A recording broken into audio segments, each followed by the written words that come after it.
নমস্কার, শুভ সকাল। আমি হুমায়ুন কবির, যে ইউপির চেয়ারম্যান। আমি অল ইন্ডিয়া তৃণমূল কংগ্রেসের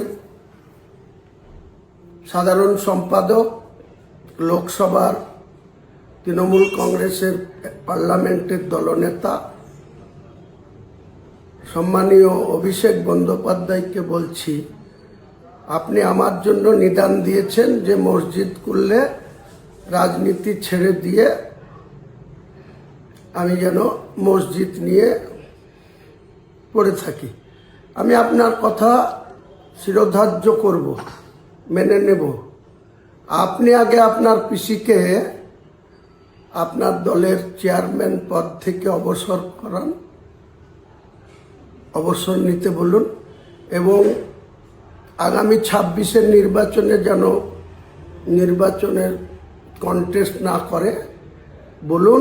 এবং ওই যে পুরীর জগন্নাথ মন্দিরকে দীঘাতে নিয়ে এসছেন, দিয়ে ওই যে জগন্নাথ ধাম করেছেন, সেই জগন্নাথ ধামে ওখানে গিয়ে আপনার পিসিকে বলুন যে ওখানে ধর্মকর্ম নিয়ে উনি থাকবেন। তাহলে উনি যদি ওটা করেন, আমি আপনাকে কথা দিচ্ছি, বাংলার মানুষকে কথা দিচ্ছি যে আমি শুধু বাবরি মসজিদ নিয়েই থাকব।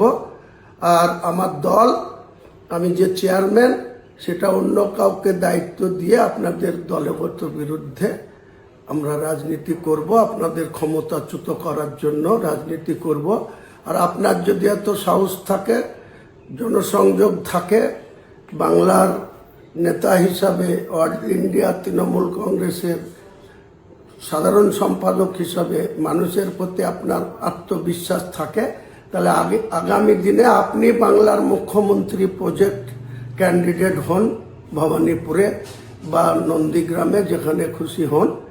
বাংলার মানুষ আপনাকে নিশ্চয় যদি সমর্থন দেয় বা মেজরিটি দেয়, তাহলে আপনি বাংলার মুখ্যমন্ত্রী হবেন।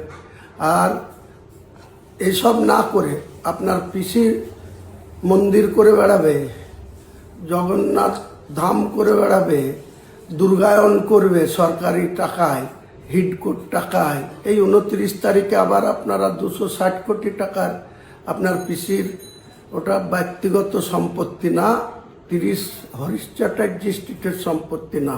মুখ্যমন্ত্রীর শপথ নিয়ে আপনি শুধু মন্দির করবেন, কার্নিভাল করবেন, দুর্গা পুজোর অনুদান দিবেন, শিলিগুড়িতে কোটি কোটি টাকার জায়গা, সেখানে মন্দির করার জন্য দিবেন।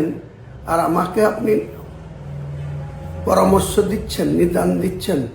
আপনি আগে আমার এই বক্তব্যটা কার্যকরী করুন, আপনার পিসিকে রাজনীতি থেকে অবসর নেওয়া করান, আগামী 26-এর বিধানসভা নির্বাচনে কন্টেস্ট থেকে বিরত রাখেন এবং জগন্নাথ ধামে পাঠিয়ে দেন, দীঘায়। তাহলে আমি কথা দিচ্ছি বাংলার মানুষের কাছে, আমি আগামী দিনে কোনো সিটে লড়াই করব না। আমার যে জেইউপি পার্টি, সেই পার্টি অন্য কাউকে চেয়ারম্যানের দায়িত্ব তুলে দিয়ে আমিও শুধু মসজিদ নিয়ে আর ওই সৌদি আরবে যাব, পবিত্র হজে গিয়ে হজ করে এসে আমি ইসলাম ধর্মাবলম্বী মানুষের হয়ে কাজ করব। পৃথিবীতে যে কটা দিন মহান আল্লাহ তাআলা আমাকে বাঁচিয়ে রাখেন বা হায়াতে রাখেন। তাই আপনাকে আমি এই পরামর্শটা দিলাম। আপনার অনেক দিনের বাসনা যে আপনি পিসির পরে আপনি বাংলার মুখ্যমন্ত্রী হবেন, তা পিসিকে ভালোই ভালোই জগন্নাথ ধামে পাঠিয়ে দেন। যেদিন আপনি ঘোষণা করবেন, আপনার পিসি যেদিন অল ইন্ডিয়া তৃণমূল কংগ্রেসের চেয়ারম্যান পদ ছেড়ে দিয়ে আর বাংলার মুখ্যমন্ত্রীতে বসবো না, কাজেই আমি আর ভোটে লড়বো না, এই ঘোষণা করবেন। আমি তার 24 ঘন্টার মধ্যে আমার জেইউপি চেয়ারম্যান পদ থেকে সরে আসবো এবং আমার যে জেইউপি পার্টি, জনতা উন্নয়ন পার্টি, অন্য কারো হাতে দায়িত্ব দিয়ে আপনাদের সঙ্গে সরাসরি নির্বাচনে প্রতিদ্বন্দ্বিতা করবে। আর আপনি বাংলার মানুষের কাছে কত গ্রহণযোগ্য, সেটা শুধু ভিসি করে বড় বড় কথা বলে কোনো দরকার নাই। আপনার পিসির বেলায় আপনি এক ধরনের, আর আমার বেলায় আপনি নিদান দিচ্ছেন, এটা বাংলার মানুষ আপনাকে নিরপেক্ষ দৃষ্টিভঙ্গি নিয়ে এই কথা আপনি বলছেন না, সম্প্রীতি রাখার কথা বলছেন না। আপনাদের মধ্যে কত সংকীর্ণতা আছে সেটা আমি খুব ভালো করে জানি। আগামী দিনে আপনারা ঠিক জবাব পেয়ে যাবেন। নমস্কার।